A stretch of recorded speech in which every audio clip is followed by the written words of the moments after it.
پیارے بھائی اور بہن، آپ لوگوں کو یاد ہوگا کہ گئے سو وقت ہم متی کی انجیل باب 4 پہ غور کرنا شروع کرے تھے۔ آیت 8 سے 10 پڑھے تھے۔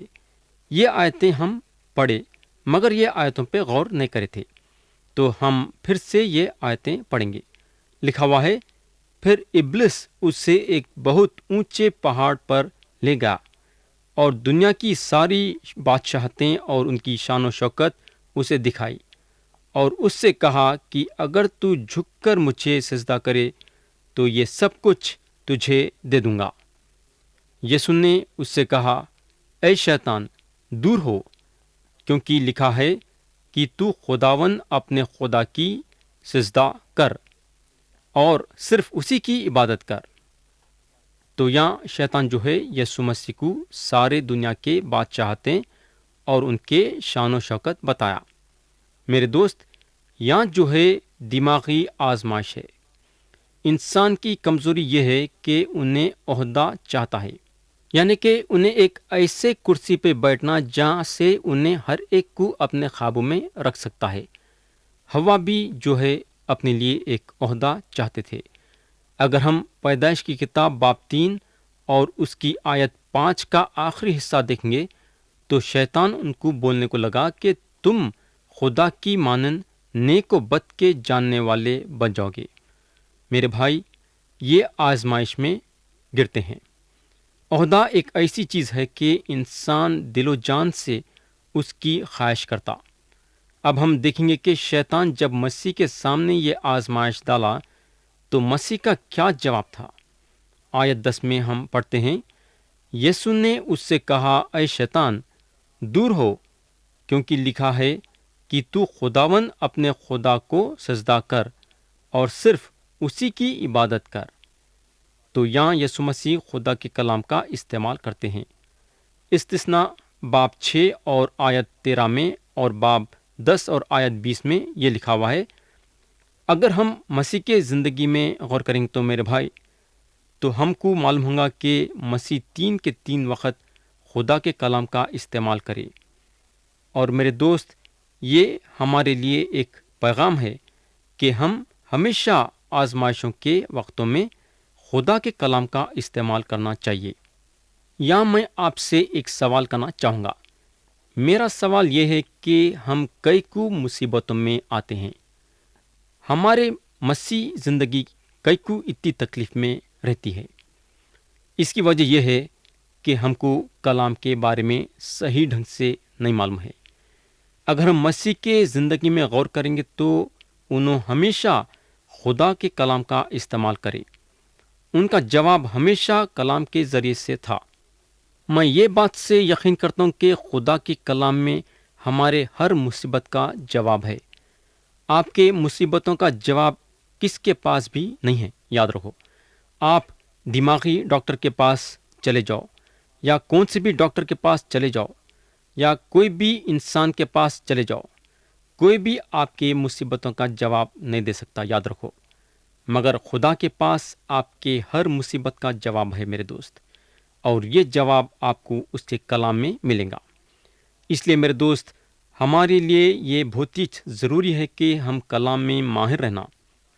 میں پھر سے ایک بار آپ کے سامنے یہ بات دہرانا چاہوں گا کہ یسوع مسیح شیطان کے ہر آزمائش کا جواب خدا کے کلام کے ذریعے سے دیے۔ انہوں یہ نہیں بولے کہ میں سمجھتا ہوں ایسا ہے یا میں سمجھتا ہوں ویسا ہے۔ یہ سب باتیں انہوں شیطان کے سامنے نہیں کرے، بلکہ کیا کرے؟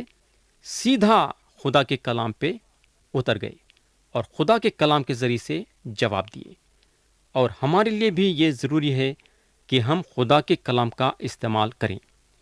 بہرحال شیطان جان لیا کہ مسیح کو ہرانا مشکل کا کام ہے اور ناممکن ہے۔ اس کے بعد کلام آیت 11 میں بتاتا ہے، جہاں لکھا ہوا ہے، تب ابلیس اس کے پاس سے چلا گیا اور دیکھو فرشتے آ کر اس کی خدمت کرنے لگے۔ میرے دوست، دیکھ لینا آپ کہ مسیح کیسا کلام کا استعمال کر کے اس کو ہرا دیے۔ اگر ہم لوقا کی انجیل باب 4 اور اس کی آیت 13 میں دیکھیں گے تو کلام بتاتا ہے کہ شیطان جو ہے مسیح کو کچھ عرصے کے لیے ان کو چھوڑ دیا، یعنی کہ تھوڑے دنوں کے لیے ان کو چھوڑ دیا۔ شیطان جو ہے سوچا ہوں گا کہ تھوڑے دن کے بعد میں مسیح کو آزماؤں گا، مگر میرے دوست، شیطان ان کی ساری زندگی جب تک یہ دنیا میں تھے ان کو آزمایا۔ تو یہاں ختم ہوئی پہلی بات کہ یسوع مسیح شیطان کے ذریعے سے بیابان میں آزمائے جاتے ہیں۔ اب ہم دوسرے بات پہ جائیں گے، اور وہ ہے یسوع مسیح اپنی خدمت گزاری کفرنہوم سے شروع کرتے ہیں۔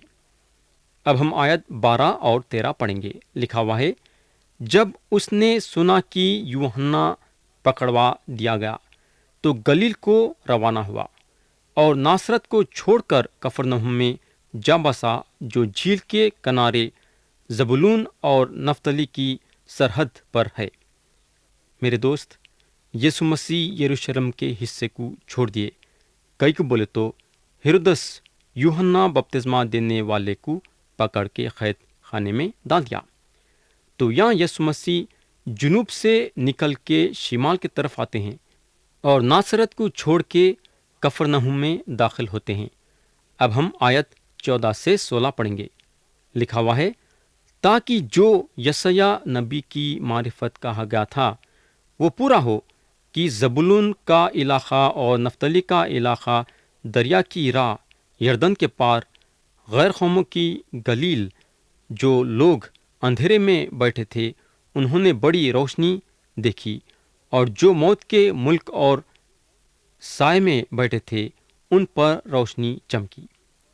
میرے دوست، یہ پیشن گوئی ہم کو یسیہ نبی کے کتاب باب 9 اور آیت 1 اور 2 میں ملیں گی، اور باب 42 اور آیت 6 اور 7 میں بھی ملیں گی۔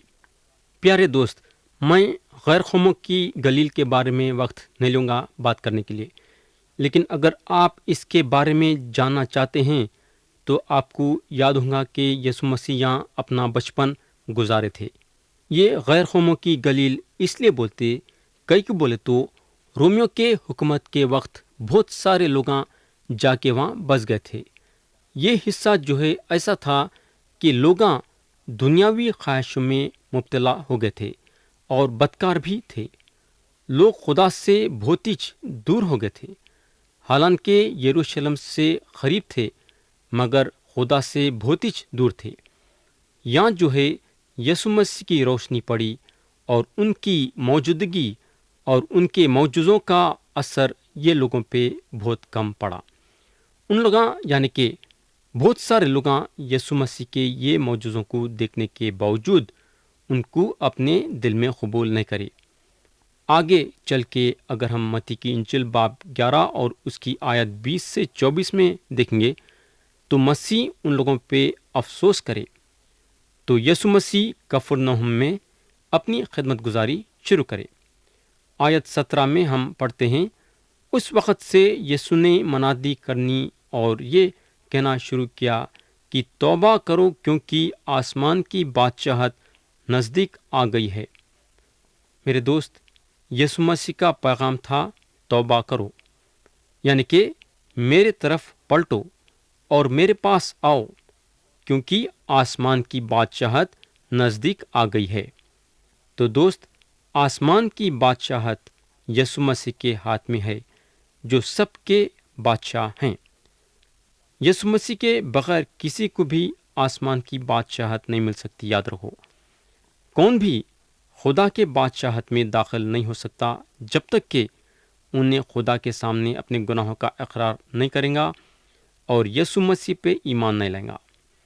اگر ایک انسان خدا کے بادشاہت میں داخل ہونا چاہتا ہے تو صرف یسوع مسیح کے ذریعے سے داخل ہو سکتا۔ تو یہاں ختم ہوئی دوسری بات کہ یسوع مسیح اپنی خدمت گزاری کفرنہوم سے شروع کرتے ہیں۔ اب ہم تیسرے اور آخری بات پہ جائیں گے، اور وہ ہے یسوع مسیح 4 مچھل ہاروں کو بلاتے ہیں۔ تو دوست، اب مسیح اپنے لیے شاگردوں کو جمانا شروع کرتے ہیں۔ آیت 18 اور 19 میں ہم پڑھتے ہیں، اور اس نے گلیل کی جھیل کے کنارے پھرتے ہوئے 2 بھائیوں یعنی شمعون کو جو پترس کہلاتا ہے اور اس کے بھائی اندریاس کو جھیل میں جال ڈالتے دیکھا، کیونکہ وہ مچھلیوں کے پکڑنے والے تھے، اور ان سے کہا کہ میرے پیچھے چلے آؤ تو میں تمہیں آدمیوں کا پکڑنے والا بناؤں گا۔ اگر ہم انجیل شریف میں دیکھیں گے تو ہم کو معلوم ہوگا کہ مسیح یہ لوگوں کو 3 مرتبہ بلائے ہیں، یا پھر اور اچھے سے سمجھانے کے لیے ہم ایسا بول سکتے ہیں کہ یہ لوگوں کی ملاقات مسیح سے 3 مرتبہ ہوئی۔ پہلی ملاقات جو ان کی ہوئی وہ یروشلم میں ہوئی، اور یہ بات کا ثبوت ہم لوگ کو یوحنا کی انجیل باب 1 اور آیت 35 سے 42 میں ملے گا۔ دوسری وقت جو ملاقات ہوئی وہ گلیل کے جھیل کے کنارے میں۔ بولنے کا مطلب یہ ہے کہ مسیح کے شاگرداں مسیح کو اس سے پہلے دیکھ چکے تھے، مگر مسیح ان لوگوں کو بلائے تھے اپنے ساتھ رکھنے کے لیے، اور اس وقت یعنی کہ گلیل کے کنارے جب مسیح ان لوگوں کو دیکھتے ہیں تو ان کو بلاتے ہیں، اور صرف بلاتے نہیں ہیں بلکہ بلانے کے ساتھ ساتھ ان کے پیچھے چلنے کے لیے بھی بولتے ہیں۔ اور اس کے بعد ہم دیکھتے ہیں کہ شاگرداں پھر سے مچھلیوں کو پکڑنے کے کام میں واپس لگ جاتے ہیں، اور یہ باتوں کے بارے میں ہم مرقس کی انجیل اور لوقا کی انجیل میں دیکھیں گے۔ اور یہاں مسیح پھر سے ان لوگوں کو بلاتے ہیں، اور یہ مرتبہ ان لوگوں کو رسولوں کا لقب دیتے ہیں اور اپنے خدمت گزاری کے لیے چھوڑتے ہیں۔ سب سے بڑی حیرت کی بات یہ ہے کہ مسیح ایسے لوگوں کو اپنے خدمت گزاری کے لیے بلائے۔ میرے بھائی، میں یہ محسوس کر رہا ہوں کہ جب مسیح ایسے ناقابل لوگوں کا استعمال کرے تو میرا اور آپ کا بھی استعمال کر سکتے ہیں۔ ہم یہ بات سے ہمارا ہمت اور حوصلہ بڑھانا کہ ہم کو کوئی زبردست آدمی رہنے کی ضرورت نہیں ہے، ہم جیسے بھی ہیں مسیح ہمارا استعمال کر سکتے ہیں۔ انہوں شاید آپ کو آدمیوں کا پکڑنے والا نہیں بنائیں گے اگر آپ کی خدمت گزاری آدمیوں کو پکڑنے والی نہیں ہے تو، مگر جو بھی خدمت گزاری میں آپ لگے ہوئے ہیں یاد رکھو انہوں آپ کا استعمال کر سکتے ہیں۔ آپ میں جو بھی قابلیت ہے اگر آپ اپنے آپ کو ان کے حوالے کریں گے تو انہوں آپ کا استعمال کر سکتے ہیں۔ اب ہم دیکھیں گے کہ جب مسیح شاگردوں کو بلائے تو ان لوگوں کا کیسا جواب تھا۔ آیت 20 سے 22 میں ہم پڑھتے ہیں، وہ فوراً جال چھوڑ کر اس کے پیچھے ہو لیے، اور وہاں سے آگے بڑھ کر اس نے اور 2 بھائیوں یعنی زبدی کے بیٹے یعقوب اور اس کے بھائی یوحنا کو دیکھا کہ اپنے باپ زبدی کے ساتھ کشتی پر اپنے جالوں کی مرمت کر رہے ہیں، اور انہیں بلایا۔ وہ فوراً کشتی اور اپنے باپ کو چھوڑ کر اس کے پیچھے ہو لیے۔ پیارے بھائی اور بہن، یہ ایک زبردست لوگ تھے۔ آپ سوچ سکتے کہ مسیح کی ایک آواز سننا اور فوراً سب چھوڑ کے آ جانا، یہ لوگوں کو مسیح سے لگاؤ تھا۔ یاد رکھو، ان کو اپنے کمائی کی فکر نہیں تھی۔ ان لوگاں یہ نہیں دیکھے کہ اگر ہم مسیح کے پیچھے ہو جائیں گے تو ہمارا کھانا اور پانی کا خرچہ کیسا نکلے گا، یا پھر یہ نہیں سوچے کہ ہمارے گراہکوں کا کیا ہوگا، یا پھر یہ لوگاں یہ نہیں سوچے کہ ہمارے روزمرہ کی زندگی کے خرچے کیسے نکلیں گے۔ ان لوگوں کو مسیح سے لگاؤ تھا، اور ان لوگاں مسیح کے پیچھے چلنا بہتر سمجھے۔ ہم کو معلوم ہونا چاہیے کہ ہمارے زندگی کا پہلا حصہ خدا کو دینا، ہمارے زندگی میں اول نمبر مسیح رہنا۔ دوست، آپ لوگ اپنے اپنے دلوں کو جانچنا ہے کہ آپ کا دل کیا گواہی دے رہا ہے۔ آپ مسیح میں کہاں ہیں؟ کیا آپ اپنے زندگی میں پہلا نمبر مسیح کو دے رہے ہیں کیا؟ اگر آپ نہیں دے رہے تو مسیح آپ سے یہ چاہتے ہیں کہ آپ پہلا نمبر ان کو دیے۔ اب ہم آیت 23 پڑھیں گے۔ لکھا ہوا ہے، اور یسوع تمام گلیل میں پھرتا رہا اور ان کے عبادت خانوں میں تعلیم دیتا اور بادشاہت کی خوشخبری کی منادی کرتا اور لوگوں کی ہر طرح کی بیماری اور ہر طرح کی کمزوری کو دور کرتا رہا۔ تو یہاں اگر ہم دیکھیں گے تو یسوع مسیح ان لوگوں کو ان کے عبادت خانوں میں تعلیم دیتے ہیں، اور یش نہیں بلکہ ان کے عبادت خانوں میں انہوں خدا کے بادشاہت کی خوشخبری بھی دیتے ہیں۔ انہوں ان لوگوں کو بتا رہے تھے کہ خدا کے بادشاہت کی خوشخبری انہوں ہیں، اور خدا کے سامنے گناہوں کی معافی مانگ کے ان پہ ایمان لاتے ہیں تو ہمیشہ کی زندگی ملتی ہے۔ انہوں ان لوگوں کو یہ بتا رہے تھے کہ ان کو اپنا منجی کے طور پہ قبول کرنا ضروری ہے۔ اس کے علاوہ مسیح ان لوگوں کے بیماریوں سے بھی ان لوگوں کو شفا دے رہے تھے۔ دوست، ہم کو معلوم ہونا چاہیے کہ وہ زمانے میں ہزاروں لوگ تھے جس کو مسیح شفا دیے، اور متی رسول خاص طور سے ہم کو مسیح کے شفا دینے کے بارے میں بتاتے ہیں۔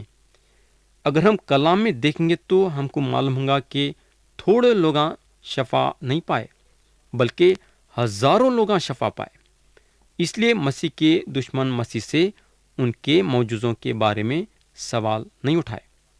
آیت 24 میں ہم پڑھتے ہیں، اور اس کی شہرت تمام سوریا میں پھیل گئی، اور لوگ سب بیماروں کو جو طرح طرح کی بیماریوں اور تکلیفوں میں گرفتار تھے، اور انہیں جن میں بدرویں تھیں اور مرگی والوں اور مفلوجوں کو اس کے پاس لائے، اور اس نے انہیں اچھا کیا۔ آیت 25 میں لکھا ہوا ہے، اور دوست یہاں میں آپ کا توجہ خاص طور سے چاہوں گا۔ لکھا ہوا ہے، ذرا غور سے سنو، اور گلیل اور دکاپولس اور یروشلم اور یہودیہ اور یردن کے پار سے بڑی بھیڑ اس کے پیچھے ہو لی۔ تو دوست، جو لوگ یسوع مسیح کے پاس آئے 10 یا 20 یا 50 یا 100 یا 1000 نہیں تھے، بلکہ کلام بتاتا ہے کہ بڑی بھیڑ اس کے پیچھے ہو لی۔ تو پیارے بھائی اور بہن، مسیح کا یہ دنیا میں آنے کا پہلا مقصد یہ تھا کہ ان کے ذریعے سے لوگوں کو گناہوں کی معافی ملے اور ہمیشہ کی زندگی پائے۔ یہ ان کا پہلا مقصد تھا۔ اب دوسرا مقصد ان کا جو تھا وہ ہے بیماروں کو شفا دینے کا۔ مگر سب سے بڑی بات ہم یہاں یہ دیکھنا ہے کہ وہ لوگوں کے گناہ معاف ہوئے جو لوگ ان پہ ایمان لائے۔ انہوں لوگوں کو لوگوں کے مرضی پہ چھوڑے کہ لوگ ان کو قبول کر بھی سکتے ہیں اور نہیں بھی کر سکتے ہیں۔ مسیح کسی کے ساتھ بھی زبردستی نہیں کرے۔ جتنے لوگ اپنا دل کھول کے ان کے پاس آئے، وہ ساروں کے گناہ انہوں معاف کرے اور ہمیشہ کی زندگی دیے۔